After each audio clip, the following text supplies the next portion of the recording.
Hello friends, இன்றைக்கி நம்ம வீடியோவில் மெரிட் மிஷினில் எப்படி ஊசி சேஞ்ச் பண்ணுறதுன்னு பார்க்க போகிறோம். மிஷினில் நீடில் பாயிண்ட் இருக்கும். அதில் இருக்கிற ஸ்க்ரூவை இந்த மாதிரி லூஸ் பண்ணிக்கோங்க. லூஸ் பண்ணி உடஞ்ச ஊசியை எடுத்துக்கோங்க.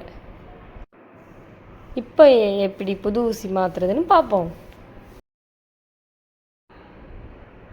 ஊசியில் இந்த மாதிரி 2 பக்கம் இருக்கும். நூல் விடுற சைடு வந்துட்டு இந்த மாதிரி பள்ளமாக இருக்கும். அதுக்கு ஆப்போசிட் சைடு வந்துட்டு ஒரு கோடு போட்ட மாதிரி இருக்கும்.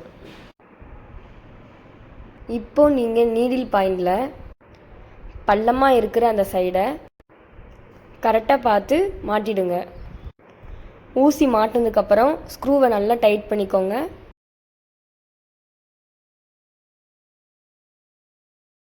நீடில் மாட்டியாச்சு. இப்போ நீடிலில் நூல் விட்டு பார்க்கலாம்.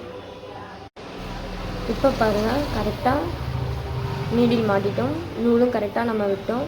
ஸோ நீங்களும் இந்த மாதிரி ஊசி சேஞ்ச் பண்ணால் இந்த மாதிரி மாட்டி நீங்களுமே ட்ரை பண்ணி பாருங்கள். மேலும் வீடியோக்களுக்கு எங்கள் சேனலை சப்ஸ்கிரைப் பண்ணிச்சுக்கோங்க. தேங்க்யூ.